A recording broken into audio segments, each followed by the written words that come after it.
Hello दोस्तों। आज से आज आज मैं आप सभी को पढ़ाने जा रहा हूँ मानव नेत्र।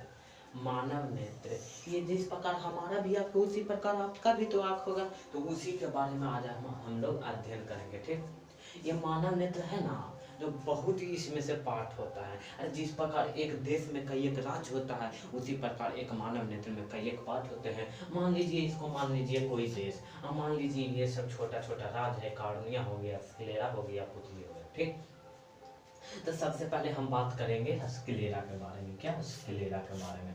श्वेत पलट के सामने पारदर्शी भाग को कॉर्निया कहा जाता है। सबसे पहले हम पढ़ेंगे कॉर्निया के बारे में।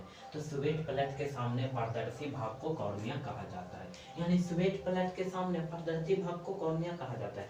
अब सोचेंगे श्वेत पलट किसे कहते हैं, तो देखिए मैं फिगर से, ये है ना श्वेत पलट के सामने पारदर्शी भाग को, ये है ना श्वेत पलट, ये उजला वाला भाग जो हमारे आंखों में ये उजला वाला भाग है, उसे कहा जाता है श्वेत पलट, यानी उसे स्क्लेरा के भी नाम से जानते हैं, श्वेत पलट के भी नाम से, यानी दोनों के नाम से जानते हैं। तो कॉर्निया कहाँ रहता है? देखिए, श्वेत पलट के सामने पारदर्शी भाग को कॉर्निया कहा जाता है। श्वेत पलट के सामने पारदर्शी भाग को कॉर्निया कहा जाता है। श्वेत पलट यहाँ कॉर्निया है ना, यहाँ अवस्थित रहता है, यहाँ।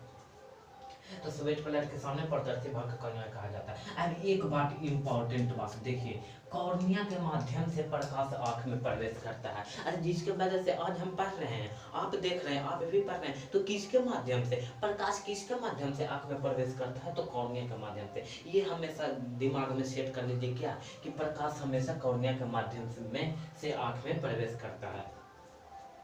इंपॉर्टेंट बात फिर से, आंखों के दान में इसी भाग को दान किया जाता है। कोई व्यक्ति ना कहता हम नेत्र दान किया कर दी, तो थोड़ी ना तुम्हारा पूरे आँखिया निकाल के दान किया, नहीं, सिर्फ कॉर्निया उसमें से दान किया जाता है, क्योंकि आँख का मेन भाग हो गया कॉर्निया। अगर कॉर्निया खत्म तो समझो आदमी खत्म, यानी कॉर्निया खत्म तो आँख खत्म। तो नेत्र दान में है ना, जो कॉर्निया ही दान किया जाता है। क्या? नेत्र दान में कॉर्निया ही दान किया जाता है। ठीक, अब अगला पॉइंट है, कॉर्निया के सिकुड़ने के कारण व्यक्ति को धुंधला दिखाई पड़ता है। कभी कभी कोई नहीं कहता भैया हमको धुंधला दिखाई दे रहा है, हमको नहीं अभी दिखाई दे, तो किस लिए, क्यों?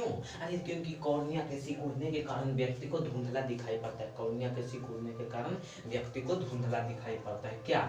कॉर्निया के सिकुड़ने के कारण व्यक्ति को धुंधला दिखाई पड़ता है। ठीक, तो कॉर्निया कहाँ से सिकुड़ता है? जब आप तेज प्रकाश में जाएंगे, जैसे अभी अंधार में कोई रूम में आप बैठे हैं, डायरेक्ट जाएंगे सूर्य भगवान तक, तो आपका कॉर्निया है जो सिकुड़ जाएगा, थोड़ा धुंधला दिखाई देगा। जैसे मान लीजिए आप कोई गुफा से निकले, डायरेक्ट इंजोर में गए, तो आपका कॉर्निया सिकुड़ जाएगी, जिसके कारण आप धुंधला दिखाई दे। दूसरा नंबर आता है स्क्लेरा। क्या स्क्लेरा?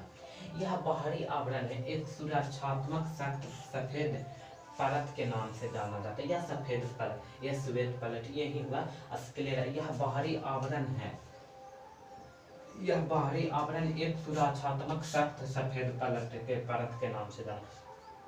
ये है ना, ये सफेद पलट है, आँख में उजला भाग गया, अभी बताएं उसको ही स्क्लेरा, उसी के बारे में कहा जाता है। इसमें कोई याद करने वाली बात नहीं है स्क्लेरा, खाली ये याद करिए कि स्क्लेरा किसे कहते हैं, तो ये उजला भाग नहीं। कोई तो कहता उजला प्लेट में काला जामुन, तो ना कहता है उजला प्लेट में काला जामुन तो अखिया, तो उजला प्लेट है ना, जो ये हो गया हमारा स्क्लेरा। तो काला प्लेट है, इसके बारे में भी बताएंगे। तो उजला प्लेट है ना जो स्क्लेरा, लीजिए काला प्लेट पे, काला प्लेट है ना जिसको आइरिस कहते हैं, काला प्लेट को क्या कहते हैं? आइरिस ना कहते, उजला प्लेट में काला जामुन, तो काला जामुन है ना जिसको आइरिस कहते हैं, और उजला प्लेट है ना जिसको स्क्लेरा कहते हैं। ठीक, कॉन्सेप्ट क्लियर, ट्रिक के माध्यम से आप याद कर लिए होंगे। ठीक, अब ये थोड़ा इंपॉर्टेंट है, पुपिल।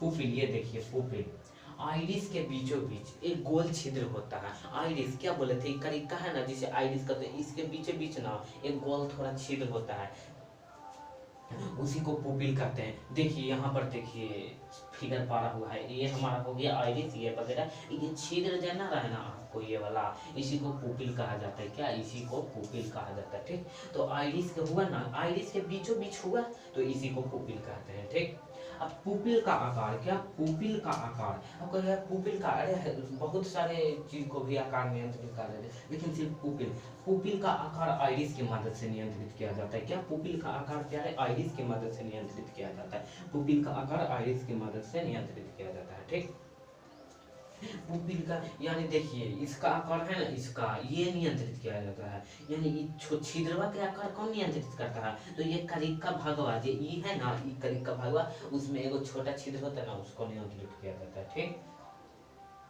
तो ये हमारा हो गया। ये देखिए मेन इंपॉर्टेंट बात, एकदम इंपॉर्टेंट, इसको नोट कर लीजिएगा। पुपिल आइरिस के, पुपिल या आइरिस आंख में प्रवेश करने वाले प्रकाश की मात्रा को नियंत्रित करता है। क्या, पुपिल या आइरिस आंख में प्रवेश करने वाली प्रकाश की मात्रा को नियंत्रित करता है। जैसे हमारे आंख में कितना प्रवेश प्रकाश करना चाहिए, कितना नहीं करना चाहिए, ये कौन निर्धारित करता है, तो हमारा आइरिस या पीपुल निर्धारित करता है। ऐसे मेन रूप से होगा ये पीपुल, लेकिन इसको आइरिस भी क्यों कभी कभी दे देता है, इसलिए क्योंकि ये है ना जो आइरिसे में अवस्थित है। देखिए इस वन हो गया आइरिस, ये हो गया पीपुल, तो ये आइरिसे में अवस्थित है ना, इसीलिए कभी कभी आइरिस भी दे देता है। अगर ऑप्शन में पीपुल आइरिस दोनों दे दे तो पीपुल मारिएगा, अगर खाली पीपुल दे दे तो वो तो मार ही दीजिएगा। अगर पीपुल ना दे के आइरिस मार दीजिएगा तो आइरिस भी मार, क्योंकि आइरिसे में ही अवस्थित रहता है पुपिल। ठीक, अब देख ले जहन पार्ट 1 था, पार्ट 2 आप लोग को जल्द मिल जाएगा।